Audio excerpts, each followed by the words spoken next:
And we're live. Alright, hello everybody and welcome to the stream. This week we're playing New Super Mario Bros. U Deluxe. That's loud. Okay, forgot that I was watching TV this morning, so probably gotta turn the volume down so it doesn't echo like mad through the microphone. Professionalism at its finest here, people. Okay. I was watching some TV this morning. So I guess I forgot to turn the volume down before the stream. Whew, last week we did a full playthrough of playing Body Revenge. This week we're playing through New Super Mario Bros. U Deluxe. We're not gonna finish the whole game because that would probably take like 6 hours to do, and I don't have 6 hours, so the goal is to get through the first 2 worlds of the game. That's the game plan here. Also, I have a full 100% walkthrough for the New Super Mario Bros. U on my channel, but I do not have one for the Deluxe version. I've never played the Deluxe version, as a matter of fact. So this will technically be a new experience for me since I haven't played the Switch version, so I don't know how it's gonna be. We're just gonna jump straight in with story mode. Here we go. Oh, I know they added new characters like Nabbit, Toadette. You have to, what is it? You have to press the left and right, the LR. Okay, yeah, you have to hold the L button to get Blue Toad to pop up, which is annoying. But no matter, we will not be playing as Toadette or Nabbit because we do not want to make this, we don't want to make the game easier for us. We're just going to play as good old Mario and jump straight into the adventure.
Okay, well, they definitely upgraded the UI, or at least updated it.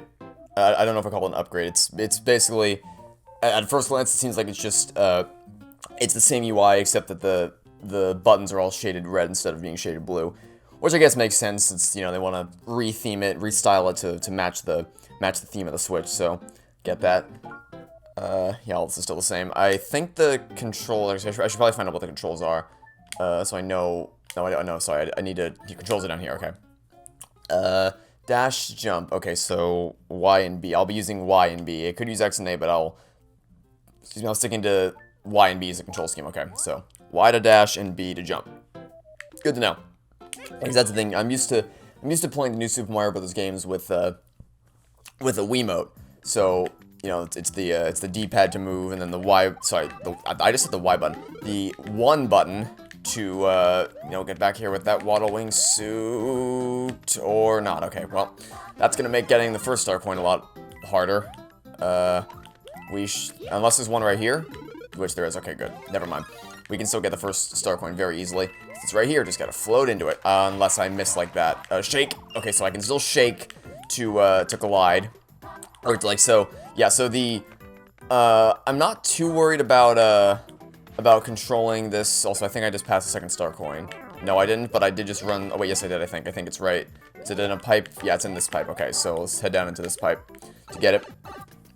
But I'm not too worried about the actual controls themselves for the most part, because it's still motion controls to shake like this, and then the dash and the jump buttons are just, I mean, it's no big deal. The only thing that might take some getting used to is using an analog stick to move instead of a D-pad, but that's, I mean, that's to my benefit, so I'm not exactly too upset about that. The only thing that might be problematic from a control perspective is the fact that obviously because I don't have a gamepad anymore, some of the star coins are most easily collected, or at least in the Wii U version, a lot of the star coins were most easily collected with the use of platforms.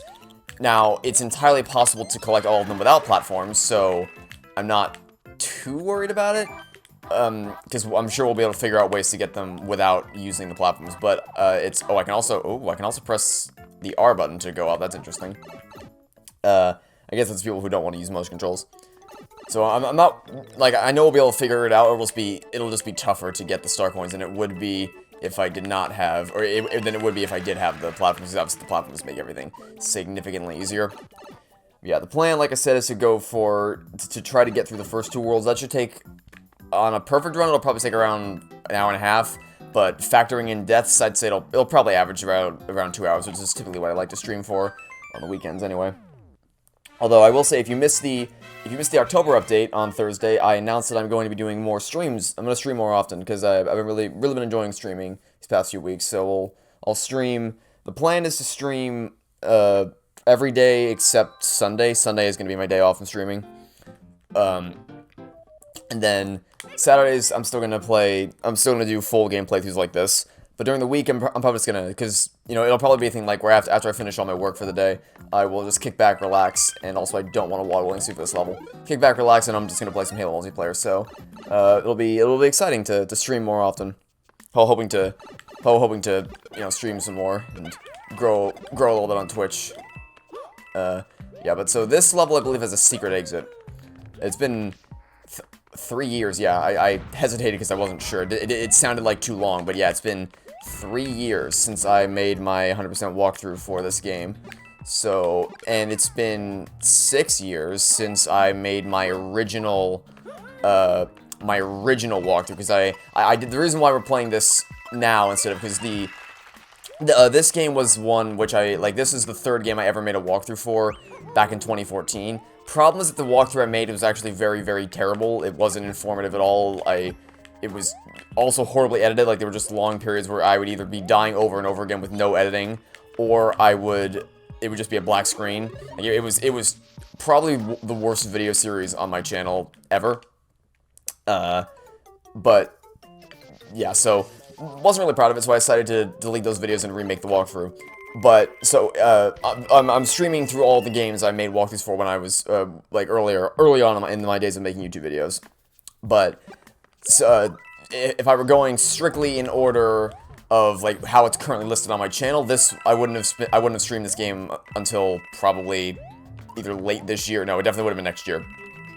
But because we're going in order of, also, why did I come up here? Is there a secret exit? Yeah, I feel like there's a secret exit up here. Or maybe there isn't. No, I don't think it's up here. I think, oh wait, yes it is. Is it? Yeah, it's up here, right? We jump up to this point? Yes, okay. I had a feeling there was something up here. I was looking for a platform to jump off of, and I found it. So yes, I was correct. The secret exit is in fact up here. Good to know. Yeah, so I chose to go in the order that I originally made the walkthroughs, as opposed to the order that the walkthroughs are currently listed on my channel, which means that this is the 3rd game we're streaming, with Indiana Jones and Staff of Kings being the 1st, Planes of Robotic Revenge being the 2nd, and then this, of course, being the 3rd. So that's how that works, and we're gonna get a chest from Toad, I think. Yeah, I'm not gonna bother doing my Toad voice.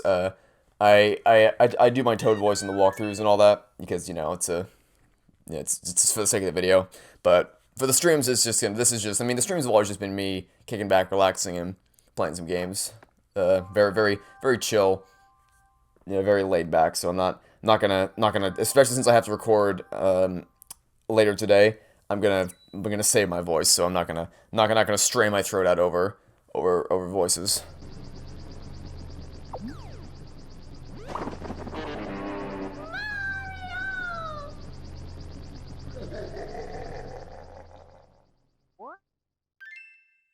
Alright, we've collected our first item.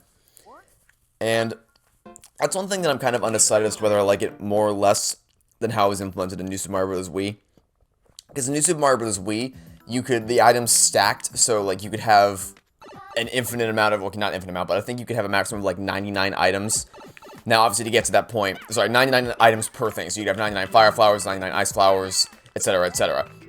Obviously, getting to that point requires a lot of grinding, but it was entirely possible to do, so you would always have more items at any given point in that game than you would, in this game on average, because the items in this game do not stack. Also, that was a dumb jump to make. They don't stack, so you can only have one. I mean, so you can have more than one item, but if you do, they will take up slots in your inventory essentially. So that you can max out of items that you have, and then at that point you'll have to discard. You'll have to discard some. So on one hand, it's like when there's no limit. You can get more items, and it's satisfying to have for if you want, you can build up a really large collection of items so you can always use it, or if you don't want to, you can just play through normally. Whereas in this game, item management is a very essential part, because you always have to manage, like, okay, do I keep this item or this item, and things like that. So it's a bit of a different system, and I'm not sure if I like it better or worse than it is in Super Mario Bros. Wii. Because on a whole, I'd say on the whole, this game is definitely better than Super Mario Bros. Wii. But as far as that one specific mechanic, not sure. Anyway, that's all for star coins. So now we're gonna head out here, and we should be able to get through the first world in probably under an hour. I think on a perfect run, I'd say like maybe 40 minutes. Deathless would be how long it takes to get through this first world. Collecting all 3 star coins and going to the... Okay, maybe close to 50. Maybe like 47 minutes or 50. I don't know, something like that. Less than an hour. Deathless run of all the levels. Collecting everything would probably take less than an hour. Now, I'm glad I held on to my fire flower, because this next level is going to be would have been a pain. I mean, it's going to be a pain regardless, but it would have been a much larger pain in the rear end if I did not have a fire flower to accompany me here. Okay, so, now we're headed to the bonus level in the first world, which takes place in the third world, which is the 4th world from the first game. Yeah, that's a bit of a confusing thing I guess I'll talk about next week, but one thing I can briefly mention is that Crash Bandicoot 4 came out this week, which is kind of odd, I thought. I mean, I'm not exactly an expert on the Crash franchise. I haven't played anything outside of the quote-unquote remastered Insane trilogy that came out in 2018, I think. If that sounds right. But so I seem to remember there being more than just the original trilogy of Crash games, but if not, then you know, what do I know? I'm not an expert on the Crash franchise, so if there were only 3 Crash games, then I'll admit defeat on this one, because I don't know for sure. But either way, I know a lot of people want to stream the game, and I know, well, I mean, just streaming aside, I know a lot of people want to play the game and were excited for it, which in turn, of course, means that a lot of people were excited to stream the game and watch streamers play the game. I will not be playing or streaming the game, because my only experience with Crash Bandicoot has been the quote-unquote remastered Insane trilogy, and I hated almost every second of it. I cannot speak to the quality of the original games, like on the original systems they were released on, but the Insane trilogy is horrendous. The hitboxes in that game, I think I mentioned this in last week's stream, but the hitboxes and collision detection is atrocious. Like, you'll land on a platform, but it's as if Crash, like, stepped in a bucket of water before he started playing the levels, because he just slips and slides all over the place, and I did not want to get hit by that blooper. Or that, okay, can we not get hit by the blooper, please? Let's not have the first death be in this. I mean, honestly, if the first death is in this level, it wouldn't be... I wouldn't be surprised, because it's Blooper's secret lair, so it's just kind of par for the course. But still, I would prefer it if we... I'd prefer it if we didn't die... If we try to go for no deaths in the first world. Okay, I think there's at least a mushroom in here. Thankfully there is. Okay, good. So, I was a little worried about going through the rest of this level as level 1 Mario, so... We should be fine now that we have a mushroom to accompany us. But yeah, just the hitboxes also excuse the construction outside my house. That probably is definitely, yeah, that's Sounds like a jackhammer out there. Yeah, please excuse the construction. I don't know what's going on out there, but there's something happening. So I apologize if that's in the uploaded archive video that like when this goes up on YouTube, I can try to do some noise cancellation, noise removal to make that noise less bothersome. But it's like right outside my window, so unfortunately for the stream, there isn't much I can do about that. So I apologize in advance. But anyway, yeah. So like you'll land on a platform and then you'll just slide right off of it because it's just awful. Like it also doesn't control very well. Like Crash doesn't feel responsive to you. He either feels too sensitive or not sensitive at all, which is I don't know how they managed to achieve that. It's not fun. Not fun at all. So, again, cannot speak. Maybe the original games are phenomenal, but in the remastered version, the controls and the collision detection and hitboxes made every second of that experience atrocious. Anyway, now we can go to a Toad House and get some more items. And the Toad Houses are much different than how they were in New Super Mario Bros. Wii, because you can no longer exploit the system by just memorizing predetermined orders in which the items can appear. Now it's a thing where you have to pick. What I always do, and what I said to do in my walkthrough, is pay attention to where the Bowser icon is, so that you only have to keep your eye on one thing at a time, so that you know for sure you'll be able to.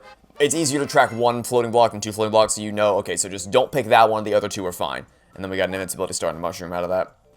So it's a bit more skill based because obviously in the original it was just, or in the New Super Mario Bros. Wii, it was just memorize the tile. Once you memorize the tile panels, it becomes a cakewalk because you always know which panels are safe and which aren't, and it's like free items. That makes grinding for items significantly easier than it would have been otherwise.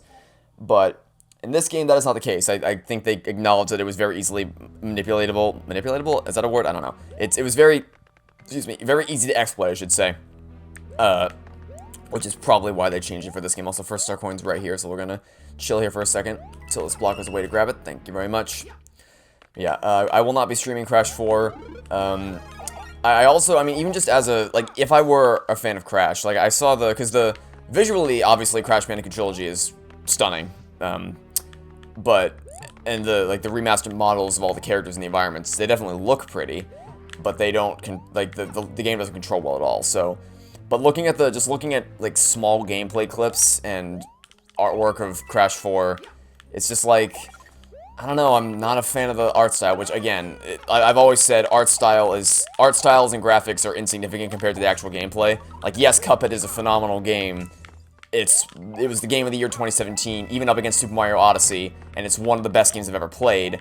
But that's not because the art style is magnificent and it's visually stunning. It's because the game is insanely fun to play, and its mechanics are all really well put together. But so, like, obviously, if Crash Bandicoot 4 controlled super well and just the art style was kind of I'd be like, all right, whatever. But I have little faith in the controls, hitboxes, and collision detection being anywhere near the quality. Sorry, I have little faith that they will be of higher quality than what was present in the Insane Trilogy. So I have no incentive to buy the game. But to people who were excited for it and are looking forward to playing it, more power to you. I hope you enjoy the game. I sincerely do, because I've never really found any point in, like, if someone's excited for something and then I'm not, and then my reaction is, ugh, you're excited for that? Oh my god. Oh, I definitely missed the star coin. Let's not get crushed. Okay, let's not get crushed. Oh, well, almost got crushed there. Okay, let's calm down. Made it, I think. Are we safe to? Yeah, we're safe to go in here. Okay, I almost missed the star coin. That would have been bad. Yeah, I've never found any benefit in being like, oh, you're excited for that thing? Huh, what a loser, what a lame-o you must be for being excited for this thing. It's like, no. It's like, if someone else is excited for a game that I'm not, I'm like, great. I hope you enjoy it. More power to you. That's just not how I am. It's not a personality trait I've ever held. So, like, even for Apollo Just State's Attorney, which is an atrocious video game that completely stomps all over the original trilogy's character development, I've never told anybody they weren't allowed to get excited for it or enjoy playing it. In fact, most of the time, whenever I discuss the game with people in comment sections, it usually boils down to, I don't really care if you enjoyed it or not. I mean, if you love the game and you really enjoyed it and it means a lot to you personally, I'm like, great, happy to hear it. More power to you. So I just don't really like it. It doesn't affect my life one way or the other if you enjoy something, if you enjoy a game that I don't. So it's like, whatever. So in conclusion, if you are excited for Crash 4, happy to hear it, and if not, I can definitely see why. Because even as like comparing the footage to the Insane Trilogy's gameplay, it just doesn't quite feel the same, I guess. I don't know. Like I said, I'm not an expert on the Crash Bandicoot franchise, so I can't really say much to it. I would kind of like to see a new Spyro game though. That'd be pretty neat. And I don't mean another Skylanders game because Skylanders, man. I don't think there are any power-ups here. Yeah, we don't get Yoshi for a bit, but the Skylanders, the original game is really great. Like, it's a solid 7 out of 10. Giants was not good. I was so excited for that. I have, still to this day, I have every single Skylander for the original game. I showed off all those Skylanders in my walkthrough. It's a great game. So naturally, when I found out that, well, I think it was Best Buy. I think it was in Best Buy with my dad one day. And we passed by Skylanders Giants on display, and I'm like, hey, there's a sequel. That's pretty neat. Let's check it out. So we bought the starter pack, and it did not take me long to realize that this game was not as good as the original. It was... I don't remember much about it, because I've only played the first couple levels before I gave up.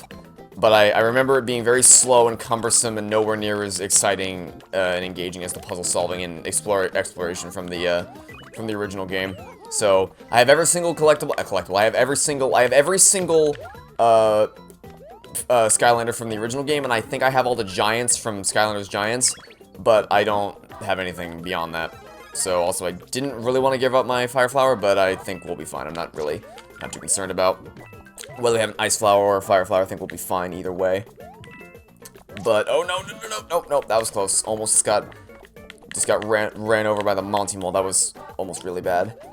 Okay, let's not get stomped on here. Yeah, so we saw that, we bought it, and we tried it out, and we were just like, yeah, no, this is not the same as, this is not as good as the original, by any stretch of the imagination. So, that's kind of unfortunate. But no matter, because, yeah, so, continuing with Skylanders, the future, like, oh, I missed the star coin, hold on, I gotta go back to get it. I got so caught up in talking about Skylanders that I completely forgot that we gotta get up there to get the star coin. Okay, let's try to bounce our way up. Made it up. Oh, no, okay, well, that didn't work out too well for me. Or, where is the star coin up there? I'm not actually, I think, oh wait, no, it's in a pipe, right? I think it's in a red pipe. Yeah, it's this right here. Do I have to go down this? This is where I come out. This is where I come out. Okay, so I gotta go back. Oh wait, do I have to fall off this thing? I have to fall off this, right? Yeah, this is what I have to do. No, it's not. No, it's not. No, it's not. Okay, yep. Okay. So, in case you can't tell, it's been a while since I've played this game. It's been a mighty long time since I've played New Super Mario Bros. U. So I might have forgot where the star coin was there, but it's fine, because we can just go back and get it again. So I kind of gave up on Skylanders after Giants came out, and I kept, like, over the years I kept seeing, hey, Swap Force is out, Trap Team is out, Superchargers is out, and I'm like, okay, how long are they going to keep this going for? And I still have a lot of great memories. Like, I remember one morning, I woke up, and I watched the Tri-Stone area Doof Dynasty episode of Phineas and Ferb. Oh no, come back! No! Yoshi, where are you going? Thank you. No, don't get eaten by the moles. Okay. After that, my dad came in and said, hey, they have the legendary Trigger Happy, Skylander at Best Buy, and that was the last one that I needed to get to complete my collection. So he said, hey, you want to go get it? And I said, sure. So we lined up. Actually, there wasn't even a line. It was so early in the morning, there was just nobody there. And it wasn't Best Buy. I may have just said it was Best Buy, or maybe I didn't, I don't know, but it wasn't. I think it was a Toys R Us that we went to. Rest in peace, Toys R Us. But, yeah, I think it was a Toys R Us that we went to, and we got up super early, there was nobody there, and we just got the Legendary Trigger Happy, and I think that's the last, yeah, that was the last one I needed to get, so that's a nice memory. I do have a lot of great memories playing the game, I made a walkthrough for it, and I'm pretty proud of that walkthrough. And as far as playing with friends, played it with a lot of friends, played at my friends' houses, and for my birthday party one year, what we did is we all just got around, we played the co-op, because not co-op, we basically just did like 1v1s, because what you can do is you can like face off against each other as different Skylanders. You can have Stealth Elf fighting Spyro and all that. It was pretty cool. So that was fun. That's a nice memory. But the reason I bring all this up is just because also Toys R Us did close down, right? I said rest in peace Toys R Us. I don't want to.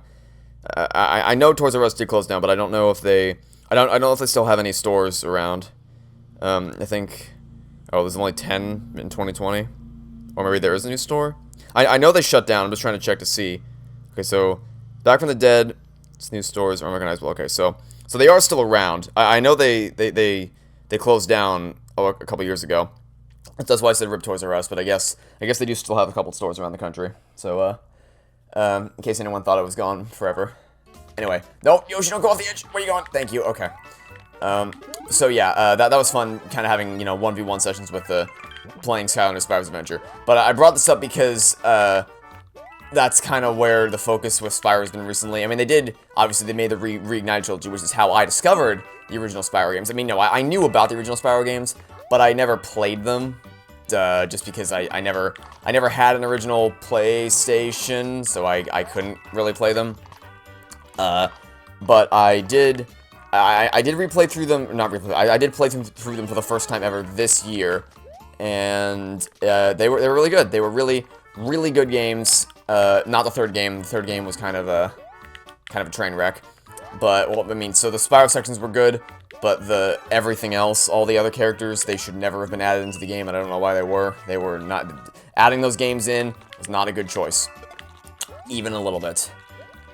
I just said adding those games. I meant adding those characters in was not a good idea. Also, I just went right past the third and final Star Coin. Let's go back and grab that real quick.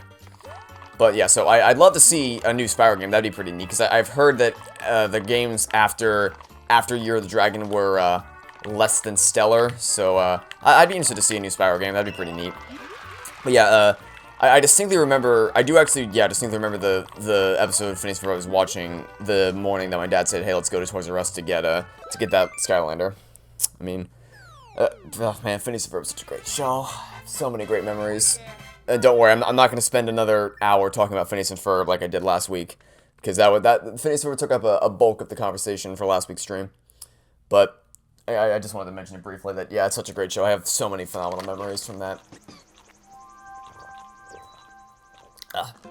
Which is why one of the walkthrough I'm making right now is for Phineas and Ferb Across Second Dimension, because that game's great. And I actually recently discovered that there are actually unlockable characters. Because when I first played the game back when it came out, almost 10 years ago, I always thought it was weird, because some of the characters, there's 6 main characters you can choose from for your party, essentially. There's Phineas, Ferb, and Perry, which, I mean, obviously Agent P, Phineas, and Ferb are going to be there. But then the rest of the roster is like, all right, what happened here? I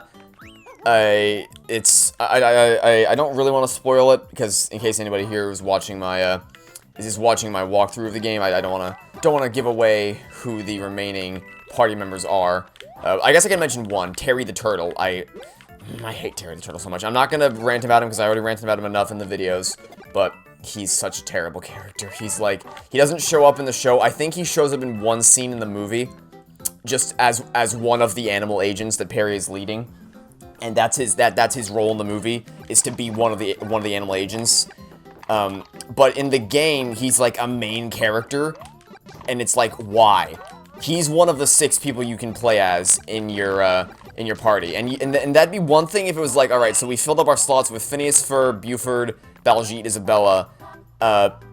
We need someone else. What do we do? And for some reason. And that'd be like, it's like, if let's assume all the slots are filled up with all the main characters and you need someone else, and then it's like, okay, fine, invent a new animal agent, whatever. But, like, Isabella and Baljeet are not a part of the main roster. Because of that, I assumed for years that they just weren't playable characters in the game, like you couldn't play as them. I was incorrect, you can play as them, it's just that they are unlockable characters. And my question is just, so, most people, myself included, who played that game are not gonna know that there are unlockable characters. They're just gonna think, okay, these are the 6 people we can play as, so let's pick from them. They're not gonna, because it's not prominently displayed, like the game doesn't tell you, you've unlocked a new character, check them out in the shop. It's left for you to discover on your own, like there's no notification or anything. So most people, I imagine, who plays that game are not gonna know that they can unlock Isabella Baljeet from the unlockables menu.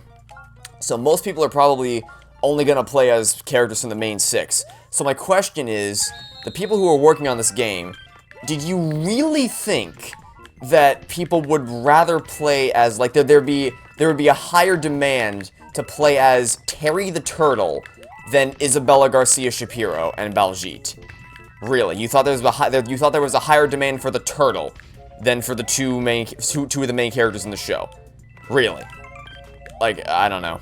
Like, so I understand why Peter the Panda and Pinky the Chihuahua are unlockable characters, because it's like, okay, they're not really, like, they're characters in the show, but they don't have that, like, they're not that important to the show. They don't show up all that often.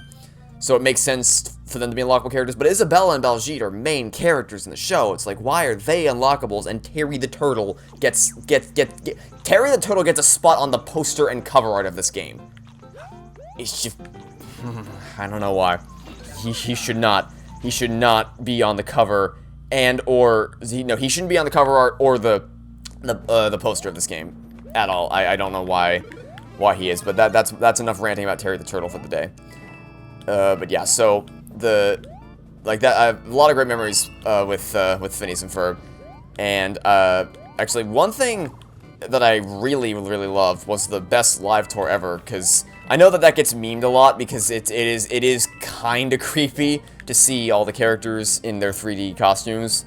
Also, did I skip the star coin? I don't think so. I think we're good. Yeah, it's right here. Okay, let's go glide into that. Well, I missed that horrendously. Got it. No. Let's not get too greedy here. Yeah, so I saw that with my friend. My friend and I, we were big Phineas and Ferb fans, and we still are. We're still massive Phineas and Ferb fans.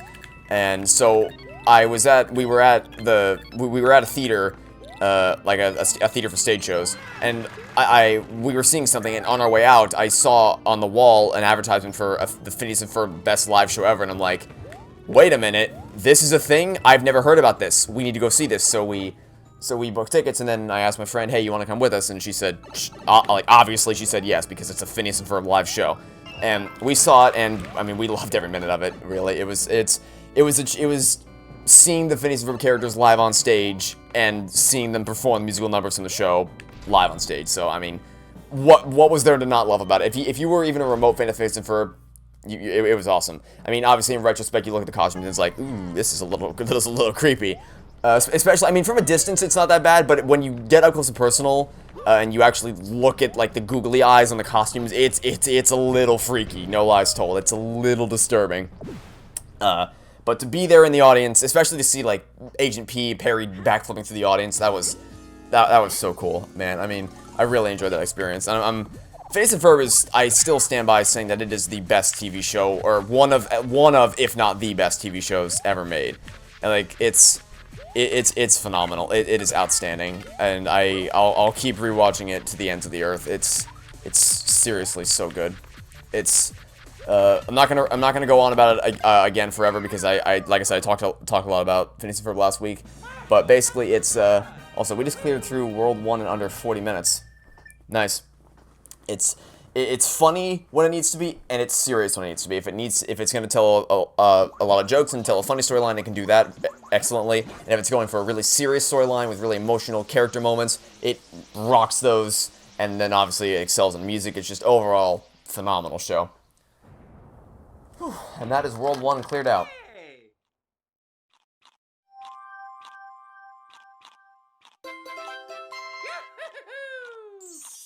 And it's all the star coins. Nice. Save, yep.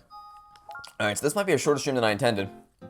Depends on how long World 2 takes, because World 2 can be a little problematic. We'll see. We'll see how, because this world has Lakitu in it. And Lakitu makes everything hard. Lakitu makes everything not fun. Just... Is there ever... Oh, no, okay, so I was gonna say every time Lakitu appears, it's a pain, but there is one instance in which he's actually welcome, and that is, of course, the Mario Kart games, because he's the reason when you fall off the track, you get put back on the track. But other than that, he sucks, and I hate him.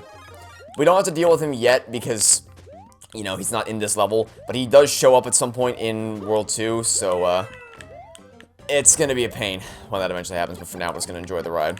But yeah, if for some reason you've never watched Phineas and Ferb, I cannot recommend it enough. It is phenomenal, and it's on Disney+. That and the movie, which I actually rewatched the movie recently, because I'm just at that point in the show where it's time to watch the movie. I like to watch them.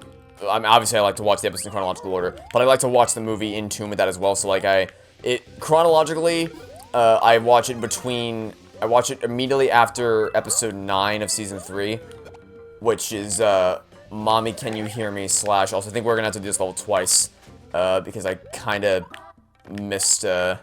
I missed one of the star coins. Also, I did not time that correctly. I need to be Wingsuit Mario. I need to be Waddling Mario in order to get the second star coin. So I'm gonna need to come back into this level with the Waddling suit to actually get it, unless I die here, which I didn't, but I might be about to. Yeah, so we're gonna have to run through this level twice, unfortunately. Oh dear God. Okay, game. That was interesting. Yeah, let's so I think it's not too far after the checkpoint flag that I have to fly in. I think it's on top of the palm tree. So I'm gonna have to... We're just gonna go back in, and we're just gonna breeze through the level super fast to get the second star coin, and then we'll head on out. Oh, I just remembered... Ooh, yeah, we might have to... Okay, so this episode might be longer than I intended, because, yeah, this is happening. Nabbit has decided to show his face, and now we have to go catch him. I think we should still be able to replay through this level before we go catch Nabbit, but... It's Nabbit. Just a little nuisance you gotta deal with. In New Super Mario Bros. Wii, what would happen is Toads would get kidnapped and stuffed in blocks. You had to go back into previous blocks, or previous levels to get the Toads out of the blocks. But there was never really a great reward for doing that, but there is actually a pretty significant reward in this game. Also, it's not as tedious, because now it's a fast-paced chase to catch Nabbit, whereas in New Super Mario Bros. Wii, it's like, alright, let me painstakingly check every single block until I eventually find which one the Toad's hiding in. Anyway, let's pull out the Waddling suit. Let's not lose it. And then we will get the second star coin, and we'll be good to go catch Nabbit. That's the key part here, is getting the Waddling suit is the easy part. The hard part's gonna be not losing it, so I gotta be wary of everything to make sure that we don't make any dumb mistakes. At least until we get to the midway point. Once we get to the midway point, and we actually... I can exit, right? Yeah, I can exit. Okay. Once we beat a level, we can exit out of it. So, and I think it should let me keep my Waddling suit. Am I correct in that? Yes, okay. So, we do have an infinite amount of attempts at this. Man, I did not expect to have to be quitting out of the level to just try again on the second world of the game. That was not on my bingo card for the streams for this game, but no matter. We'll stay a little bit higher up. There we go. That's like what we had in mind the first time. Instead of just jumping into the... I was trying to clip off the top of the Troopa's head, but clearly I misjudged my trajectory, and I ended up kind of, you know, not landing where I wanted to. Okay, let's head in this pipe and get the star coin. Anyway, yeah. So in terms of other things that are happening, either soon or recently, Stuart Gibbs' new book comes out next week.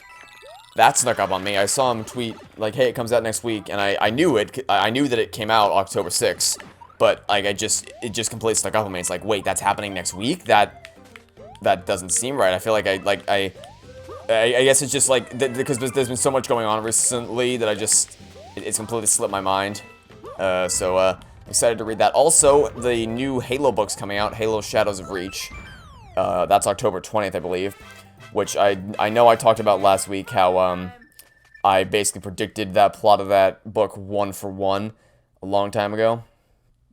back when I did Project Legends. So I'm excited to read that, because it definitely feels like it's gonna be the bridge between Halo 5 and Halo Infinite. Oh wait, we need to go catch Nabbit. Right, let's go. All right, let's go catch Nabbit. Go back here. There we go. Yeah, I mean, it comes out on Tuesday, so I'm excited. It's almost like it's 3 days away. The next Spy School book, I mean, not the new Halo book. I should have clarified that. But I'm excited for both. And then also Nate's new album's coming out this month. And is there anything else interesting happening this month in terms of new releases? I don't believe so. I believe that's the bulk of what's happening. The new album, the 2 new books, and I think that's it. Yeah, that's it. Okay, so let's jump in. Although I will say we're almost to the end of the year. We have this month, November, then December, and then 2020 is over, and it is kind of sad to think about, because at this point we would have been approaching the point where Halo Infinite would have come out, because it was going to be a launch title. I have a feeling, or not have a feeling. We know that the Xbox Series X comes out November. It's either November 10th or November 12th. But it would have come out one of those days. So it's like, you know, we were almost at the point where we would have been one month away from being able to play Halo Infinite, but unfortunately it has been delayed to 2021. But again, as I've always said, I'd rather them delay it so that it ends up being as good as it possibly can be, instead of having them rush it out the door and have it be an underwhelming product. So always, if the choice is between delaying a game and having it end up be ultimately good, or rush a game out the door and just to meet a pre-established deadline and have it be probably of lesser quality, I'll always choose the delay. Also, sorry for frequently stopping, but I'm just drinking lemonade. And there aren't really any cutscenes or anything that I can, or loading screens that I can hold out for. It's between levels to drink lemonade, just to drink a liquid. So I do it between things. Anyway, okay, let's go to the Toad House to get some items before we head on to the next level. Okay, so we have to keep our eye on we do have to keep our eye on 2 blocks this time. Oh, it's a crown. So I know about that crown. I haven't played, like I said, I haven't played the deluxe version, but I do know what that crown is, and it sucks. You may think that's odd. It's like, what? It's a golden crown. How could it suck? Well, I'll show you why it sucks after we get it. One would logically assume that, oh, it's a crown. It must have a super magical ability. Well, it does, but here's the problem with the crown. Like I said, I'll show you after we get back here. Okay, so we now have the crown in our inventory. But what does this crown do? Well, let's activate it and find out. Only Toadette can use that. And I don't want to play as Toadette because playing as either Toadette or Nabbit makes the game easier, and mainly it's because of the power-up that only she can use. So, you know, I just don't like, the game did not need to be made easier. The game was of perfectly fine difficulty as is, but I guess they wanted to make the game more challenging. Sorry, less challenging. So, who knows? I'm perfectly fine playing the game as is, but to anybody who prefers the easier experience, like I said, more power to you. But I will be playing as Mario. In fact, this is actually technically harder than the original, because in the original on the Wii U, I always had the gamepad to fall back on. So like if I missed a jump or something to get to a secret warp pipe, then I would always have the gamepad to fall back on so that I could use it to make platforms. But in the deluxe version, obviously because there's no gamepad, I don't have those platforms to fall back on. So I kind of have to rely more on my own skill set in terms of jumping and things like that to actually get the freaking star coins and all that. And I believe there's a secret. I don't think there's a secret exit in this level, but there is definitely a yellow pipe I have to get into somewhere. I'm keeping an eye out for it. I believe I have to jump in the yellow pipe to get to the 3rd star coin. Well, that just came a lot harder because I'm probably gonna die here. Yeah, I don't think there's a way. I can try to bait the bat over here and then bounce into it.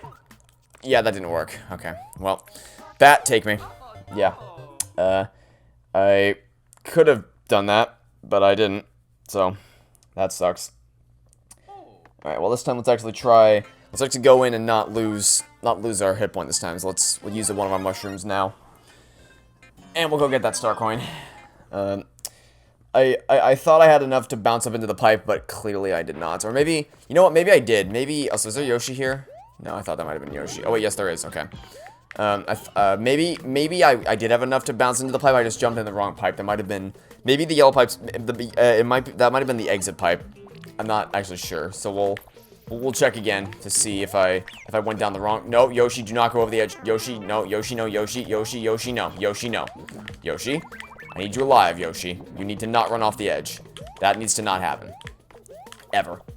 Okay. Well, let's just eat our way. The nice thing about having Yoshi for this section is that we can eat our way through all the bats and Pokeballs. I just call them Pokeballs, you know what? Okay. Yeah, this has got to be the exit pipe. Even with Yoshi, I couldn't get in. Okay, this has got to be the exit pipe. Although this isn't gonna take me where I want to go. I gotta go somewhere else. Oh, it's up there. Okay, it's up there. It's up there. Got it. Okay.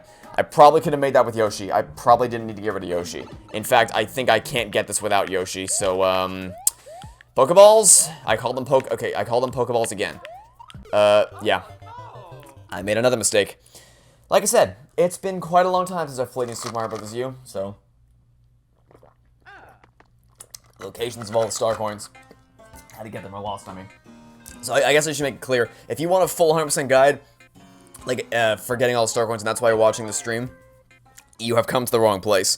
Because this is a very, very chill, laid-back stream. We're not really... I mean, we are going for 100%, but it's not going to be... Like, I'm really proud of my walkthrough of this game. It's really, really informative, really fast-paced. It's like, blinks through getting all the star coins, keeps things simple and easy to understand. So if you're interested in actually learning where they all are and learning the best ways to get all the star coins, you definitely want to go check out my walkthrough on my channel. But if you're here, like, this is definitely not the place to check for a detailed walkthrough of how to get all the star coins and all the secret exits. I mean, we will be doing that, but we will not be doing it in a gracious, okay, maybe gracious isn't the word. We will not be doing it in an efficient manner, to say the least. As should be indicative by how the stream has been going so far. I mean, we made our way through World 1 with basically no issues, but World 2 is clearly giving us a couple problems. Okay, let's get rid of this just to make this a little bit easier. Alright, so let's see if I can intercept it, like, right... No, okay, I need to actually land on the block. Okay, just jump. Don't touch the control stick at all. Okay, so let's jump now, and then jump off. There we go. Now we have all 3 star coins, which means now we can finally get out of this level and move on to the next one. Which is good, because we just got one more level to do, and then we'll be halfway through, World 2. So... we're almost there. Just a little bit further to go. And we will be to the Midway Tower. Okay, let's not mess this jump up. Oh, dear God. Okay, just... oh, no. Let's not mess this up. No way I was going for the 1-up. I left Yoshi behind, so I had to play it super safe to make sure I didn't get screwed over in the end.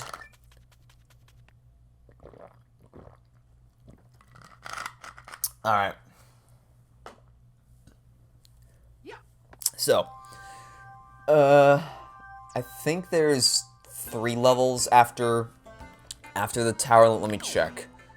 Yeah, there's 3 levels. One there. Oh, wait, no, there's... oh, yeah, because it's the secret level. Okay. Well, this might be, this is definitely going to take a little bit longer than Acorn Plains did, but hopefully... okay, so this is Fire Snake Cavern. Let's go. Let's get a Fire Flower out. I mean, it's better to have an Ice Flower, but we, unfortunately... do not have an ice flower, so we'll go with the next best thing. And the only reason I have... oh, wait, is there going to be one on this block? Of course there is. So there was no point whatsoever in me going for the fire flower. That's nice.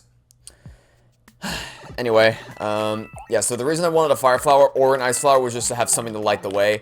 But obviously, it is to my benefit to have an ice flower. If I have a choice between the two, I would like the ice flower because I can use the ice flower to extinguish the fire snakes in this cavern. Whereas with the fire flower, obviously, I cannot do that. But once I get the glowing Yoshi, which I just did, I don't really need any any extra method of lighting my way, because obviously I can just do this. Well, my mic disconnected, which is unfortunate, but no matter, because I caught it pretty quickly, so we should be able to, it shouldn't be that big of a deal. Anyway, this might not actually take us to the, I don't think this takes us to the second star coin. It just takes us to an army of piranha plants. Yeah, but there is a pipe we have to go down into to get the second star coin, I know that much. I think it's just, I think actually the remaining two, yeah, I think it's right here. The remaining 2 star coins both need to be acquired. There was a hole there. There was indeed a hole there. Yeah, okay, so I did not realize there was going to be a hole there, but at least we got a midway point. I did not mean to go in there with no power-ups, but that's what happened. So, let's hope that, I think the Yoshi block was right here. Yeah, it's right here, okay, so good.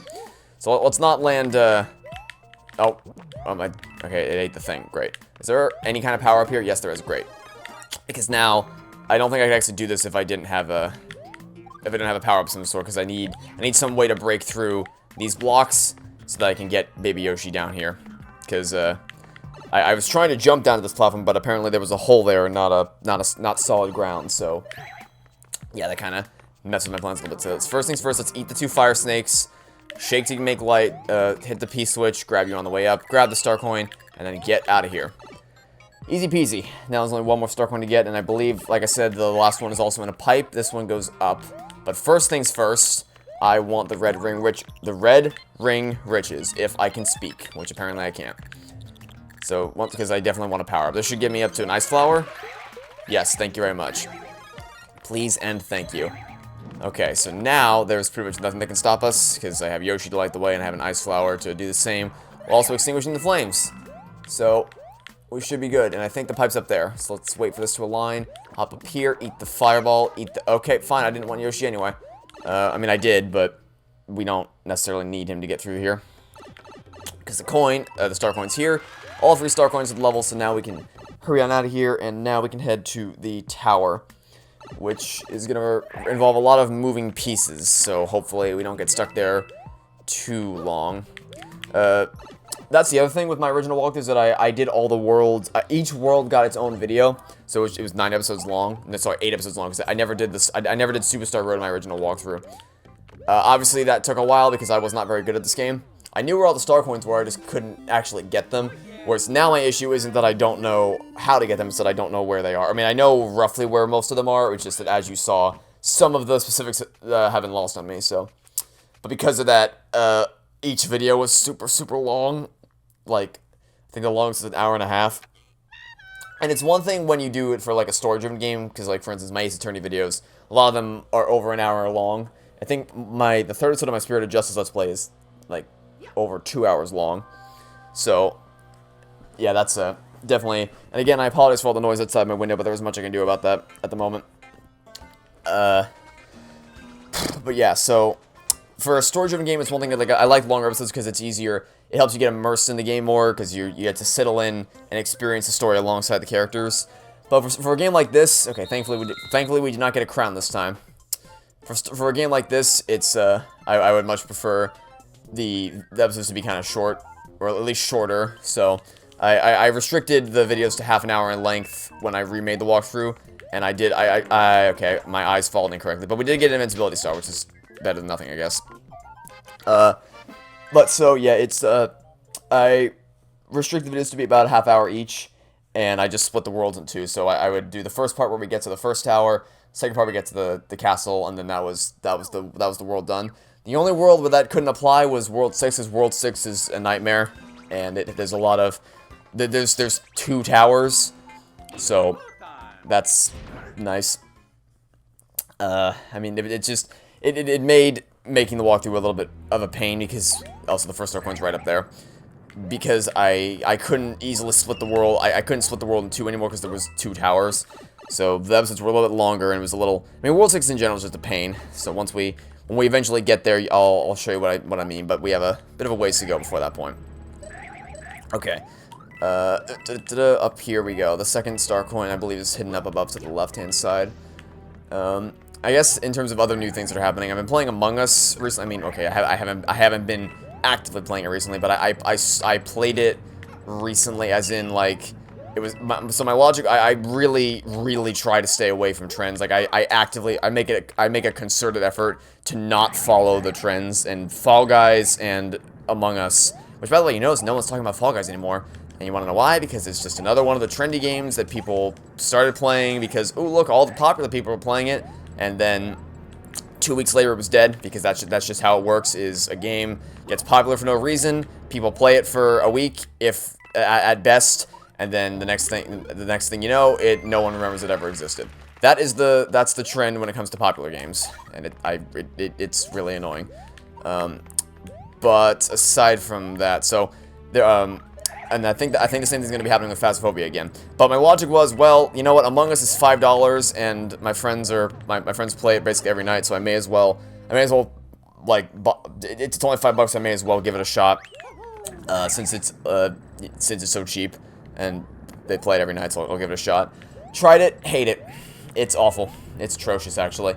I've unironically experienced more intelligent conversations about trying to figure out what actually happened in Ace Attorney games than I have playing Among Us. It's quite embarrassing, actually. Not to say that Ace Attorney games are not intelligently written. They are very much so intelligently written. Unless you're apologizing to Ace Attorney, in which case you are not intelligently written. But for the Ace Attorney games as a whole absolutely are.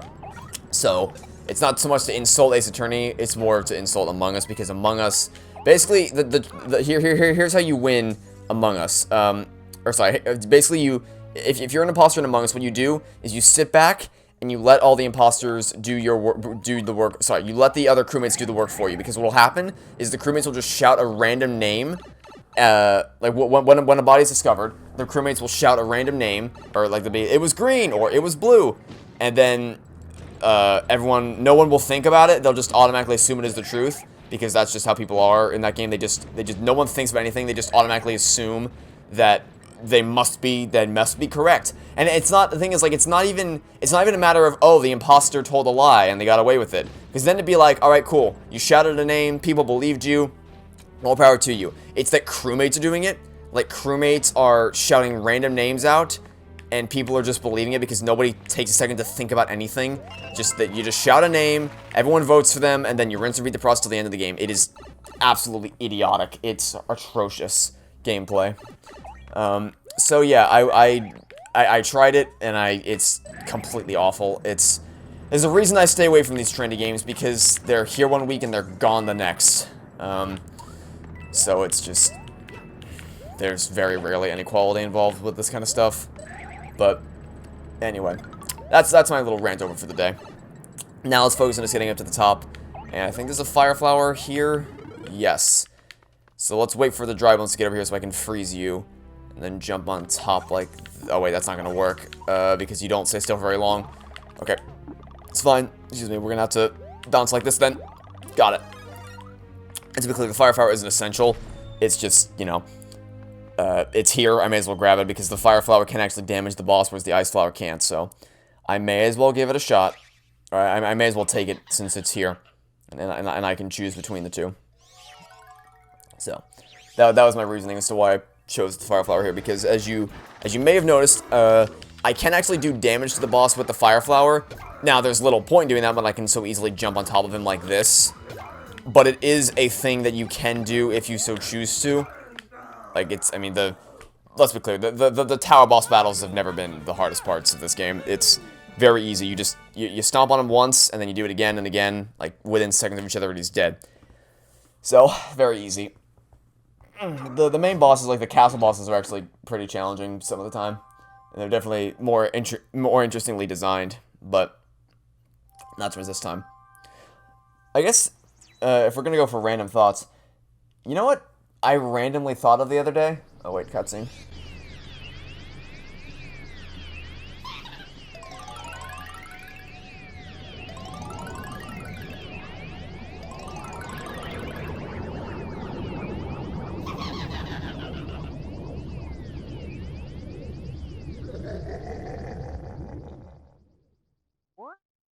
I just randomly thought of... I was sitting here, I think I was playing a game, and a thought came to my head of, this cartoon I watched when I was super young, and I could not remember the name of it. I just remembered the name of the episode, because I wasn't a show where I watched every episode or anything like that. It was just, I had a Bob the Builder DVD. It was one of my Bob the Builder DVDs. In the special feature section, because sometimes with those kinds of DVDs, they would have a bonus episode in the special feature section from a different show. Just for marketing purposes, I guess. And on this DVD, the bonus episode from a different show was, Sophie's Sinking Feeling. And I could not remember, because, like, I remember that episode name, I'm like, what was that show? So I only ever watched that one episode. And I don't remember much about that episode, other than the general plot. I don't know any of the characters' names, and I couldn't tell you what any of their voices sounded like, except for the main dude, who says and that's just because he said, he would actually say the title of the episode. He said Sophie's Sinking Feeling, or something like that. So I thought about it, I'm like, what is this show? So I looked it up, and I found it. It was called Todd World. And I was just confused. I was like, what is this show? Oh, also, we got a lot of ones here. Because I remembered watching the episode, I just didn't remember anything about the show itself, or any of the characters, or anything. So I looked at the theme song, it's like, did I watch this? This is so weird. It's like a foreign place in my head that does kind of remember it. It's like, I can sort of envision myself having watched it at some point.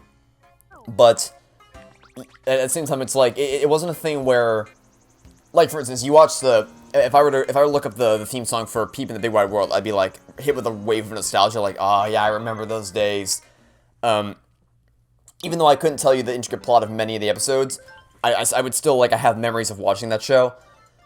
The same cannot be said for Todd World. Excuse me. And I'm sure that's something to do with the fact that, of course, I only watched one episode of the show. But even still, also, no, that's a Bowser. Even still, it's a thing where it's like, I just don't remember anything about this.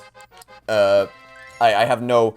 And I sent it to my mom, and, like, because I discovered the video, like, of the theme song. It was like, so I sent the YouTube video of the theme song to my mom. I texted it to her, and I asked, do you remember this? And she said, with no context at all, she said, oh yeah, Todd World. Like, how do you remember this?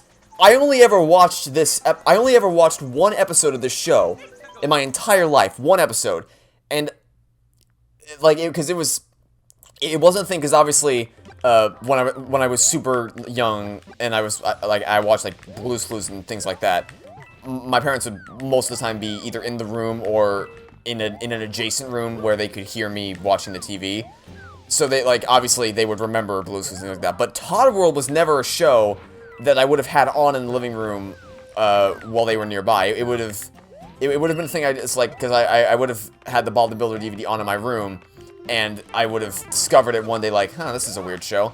So it just baffles me, like, how did she remember the Todd World theme song? Or, like, how did she remember the theme song enough to be able to immediately identify it as the Todd World theme song, and not... I'm just so confused. I don't know.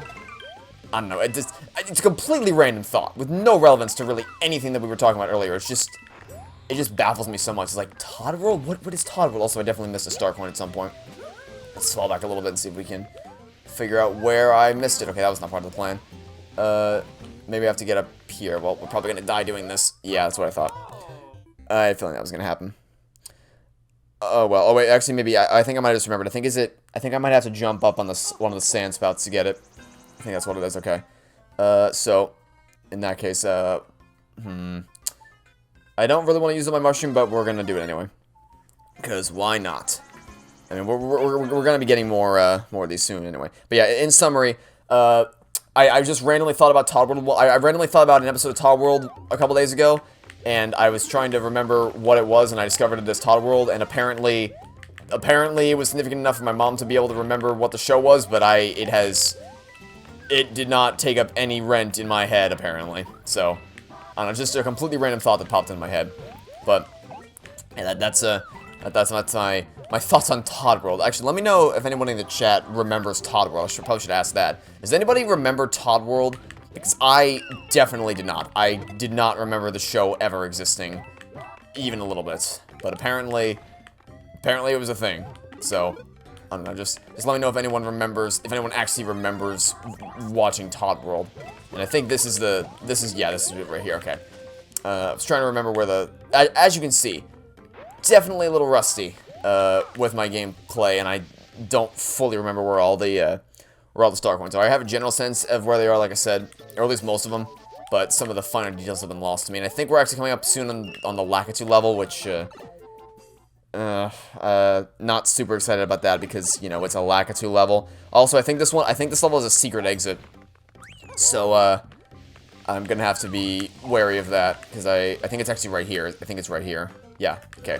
We're gonna become Mini Mario, and we're gonna run... Oh, actually, wait, I don't think it's a secret exit. I think it might be such that you can only get the 3rd star coin if you're Mini Mario. That might be it. That might be it. I think that might be the thing. Is that, like, you can only get the 3rd star coin if you're Mini Mario. Yeah, because it dumps you here, and you just have to run as fast as you can so you don't get blasted up from the sand. And yeah, it's right here. Okay, so here's the 3rd star coin. Okay. But there is a secret exit in this level. I know that much. Is it right here? Yes, it is. Okay. So I did remember there was a secret exit. I just conflated the secret exit with Mini Mario in my head. Okay, good to know.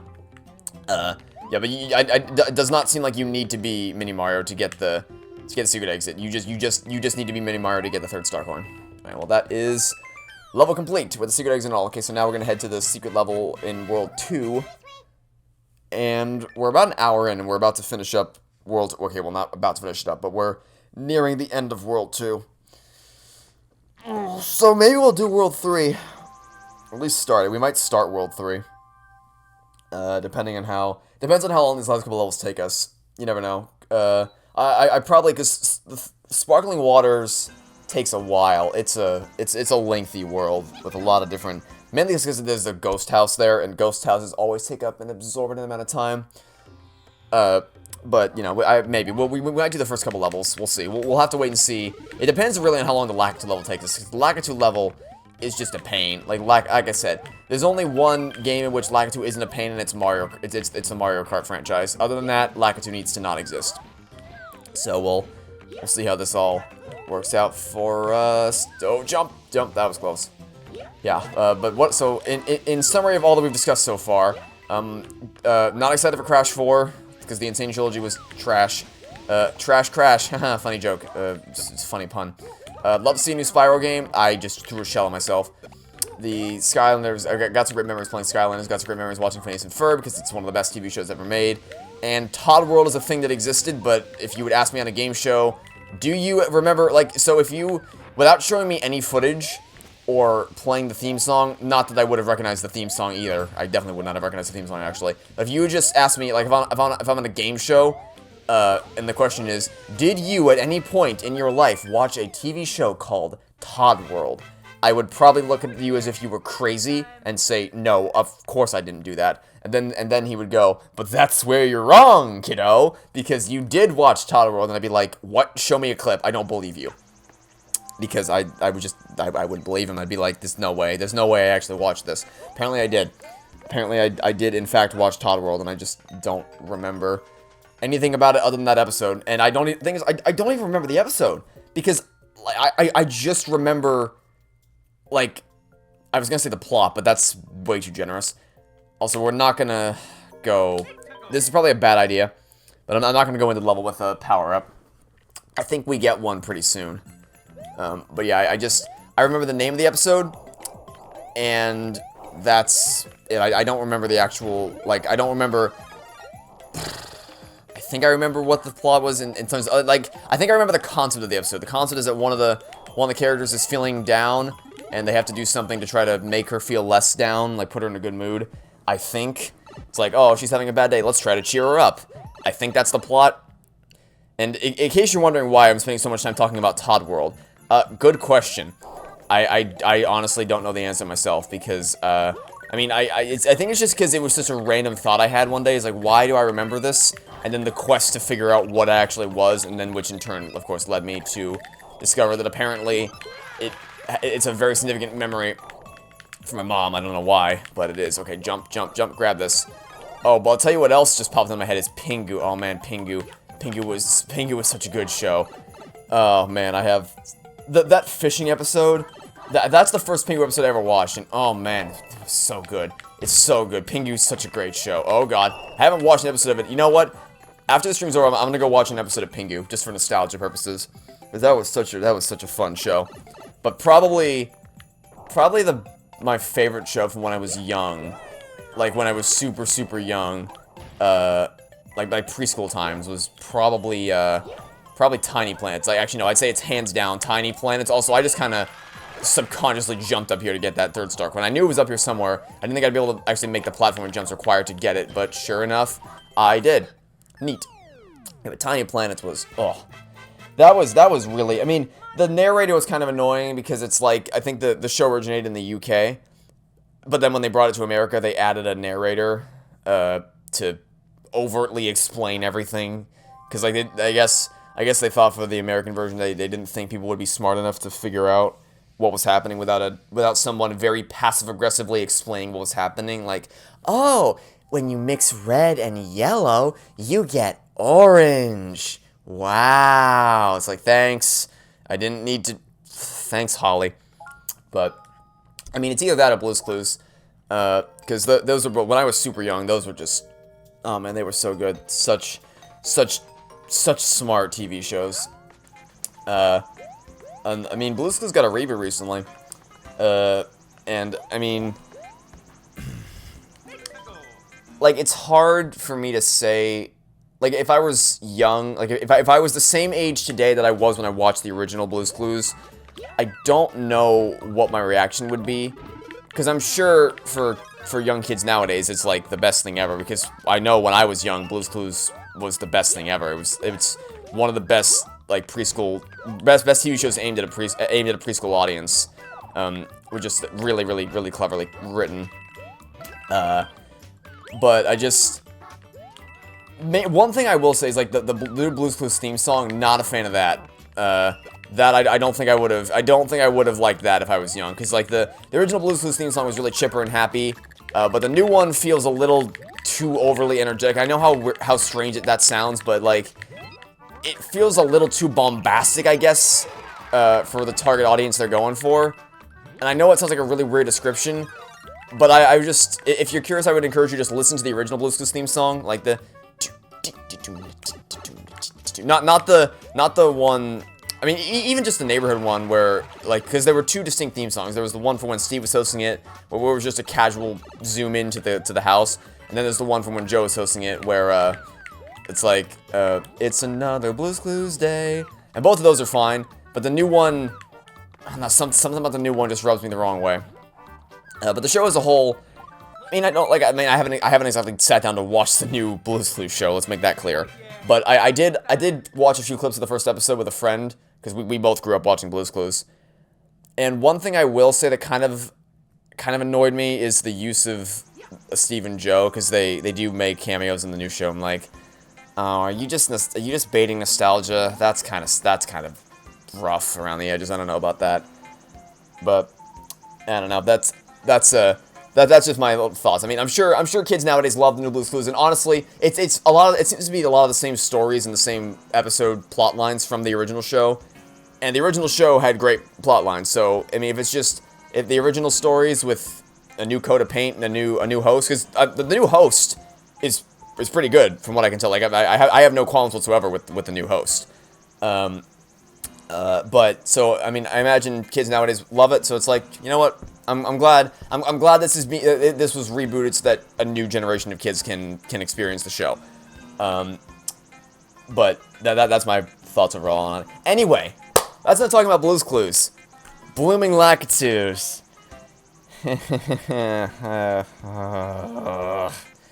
Aren't you guys excited to play the Lakitu level? Because let me tell you, I'm not. This is not going to be fun. Okay, we're at an hour and 16 minutes in the stream right now. So we'll check back in a bit and see how long this level takes us. I predicted that we will be here for at least 10 minutes. which I know doesn't sound like a lot, but compared to when you consider how quickly we were able to go through these past couple levels, that's a long time for a Mario level. Okay, I need that cloud. Give me that cloud. Lakitu.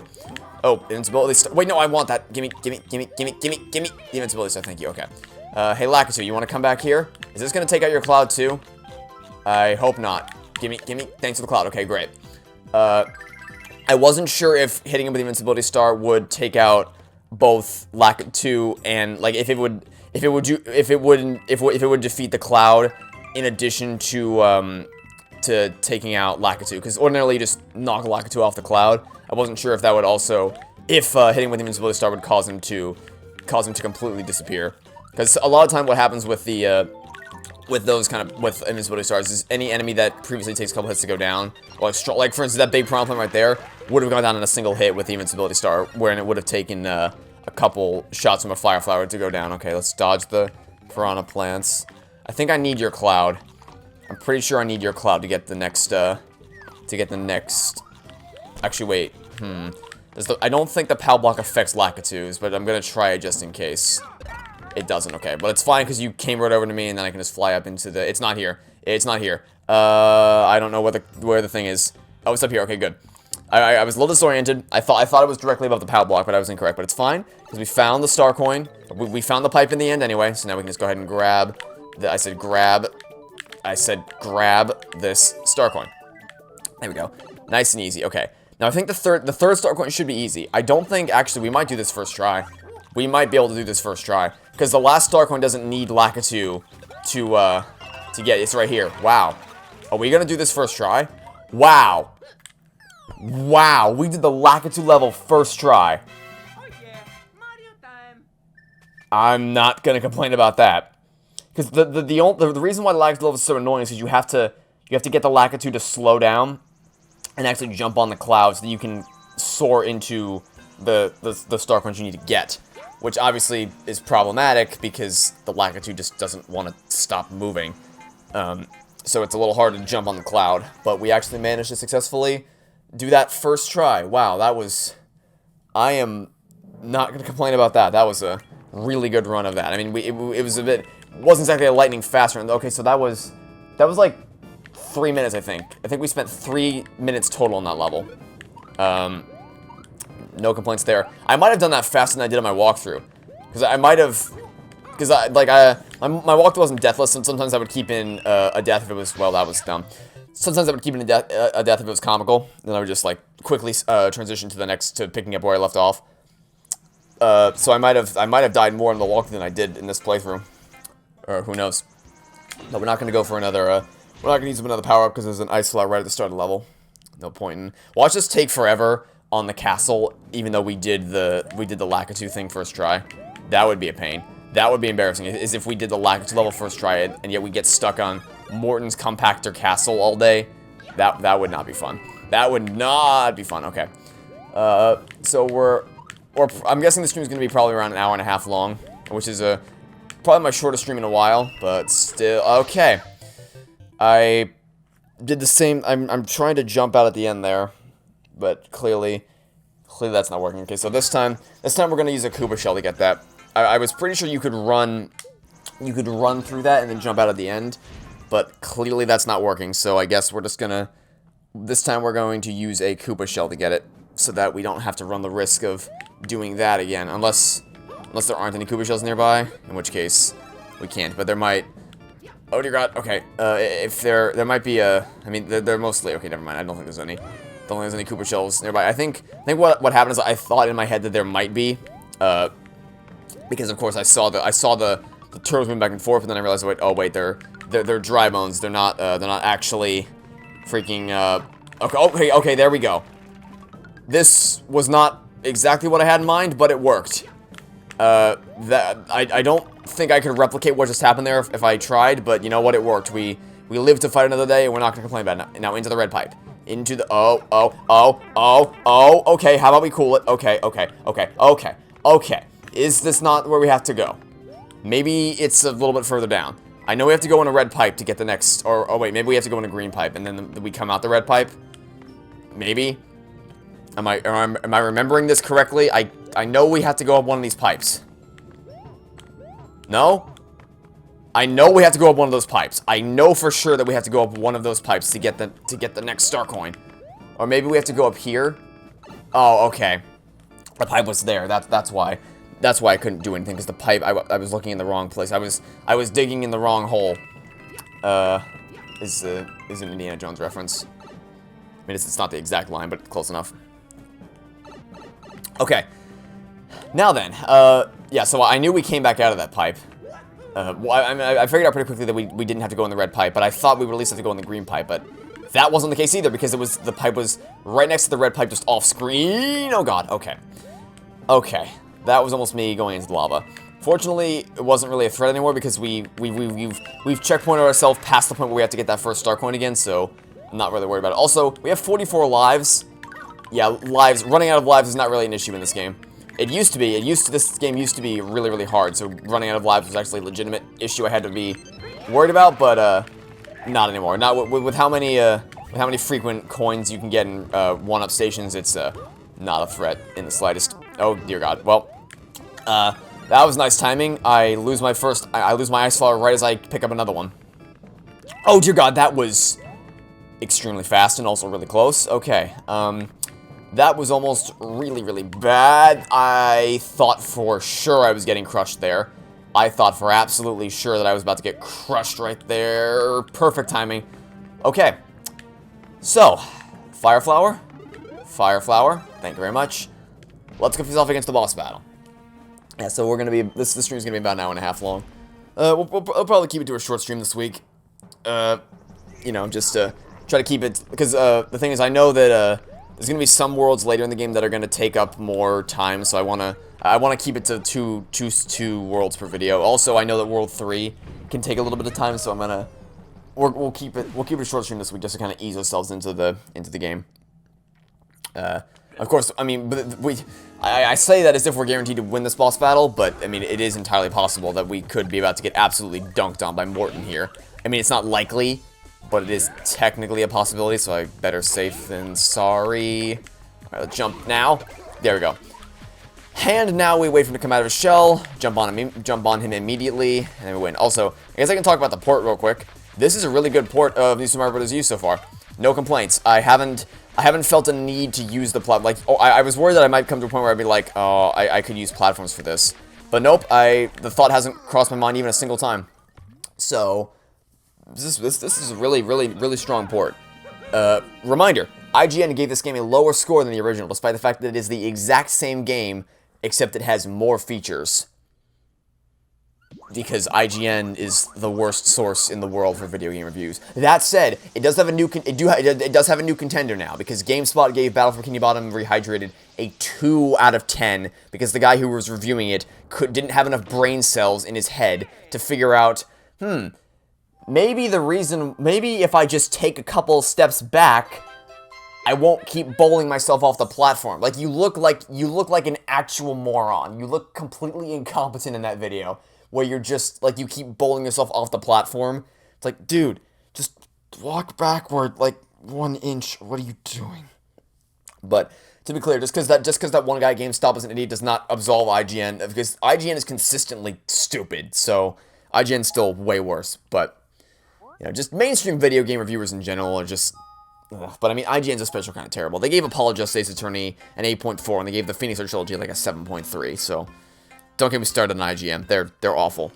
But that'll be it for the stream. It was a shorter stream this week, but we did make a lot of progress. We made our way through the first 2 worlds, got all the star coins. So hopefully you guys enjoyed the stream. Next week we'll be back, and we're gonna do the third and fourth worlds, which are the water world and snow world, which are called Sparkling Waters and Frosted Glacier.